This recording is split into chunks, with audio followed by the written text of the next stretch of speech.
मान्यता है कि जिस घर में प्रतिदिन गीता का पाठ या श्रवण होता है, वहाँ सकारात्मक ऊर्जा और ईश्वर का आशीर्वाद बना रहता है।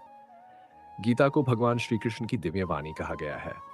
इसकी महिमा इतनी व्यापक है कि उसका पूर्ण वर्णन करना संभव नहीं। बड़े-बड़े ज्ञानी, ऋषि और देवता भी इसकी गहराई को पूरी तरह व्यक्त नहीं कर पाए, तो सामान्य मनुष्य के लिए इसे शब्दों में समेट पाना अत्यंत कठिन है। गीता में कुल 62 अध्याय और 66 श्लोक हैं। हर श्लोक जीवन के किसी न किसी सत्य को उजागर करता है। सभी श्लोकों का अध्ययन हर किसी के लिए संभव नहीं होता।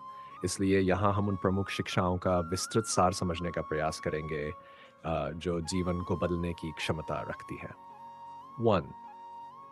परमात्मा सर्वत्र है। भगवान श्री कृष्ण अर्जुन से कहते हैं कि मैं प्रत्येक प्राणी के हृदय में स्थित आत्मा हूँ।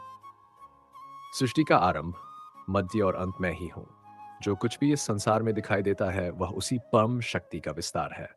इसका अर्थ है कि ईश्वर किसी एक स्थान तक सीमित नहीं, बल्कि हर जीव, हर तत्व और हर क्षण में विद्यमान है। जब मनुष्य इस सत्य को समझ लेता है, तो उसके भीतर अहंकार स्वतः समाप्त होने लगता है।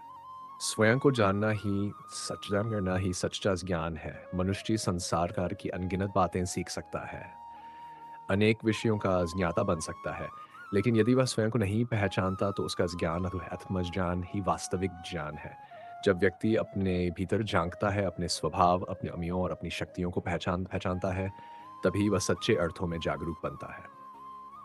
3. सम्मान और संबंधों की समझ। जीवन में हर व्यक्ति को सम्मान की अपेक्षा होती है, लेकिन याद रखें, जो आपको सम्मान देता है, वही सम्मान का अधिकारी है। जहां आपका आदर नहीं होता, वहां बार बार जाना स्वयं को कम आंकने जैसा है।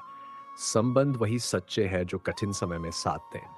जो रिश्ता केवल सुविधा पर आधारित हो, वह स्थायी नहीं होता।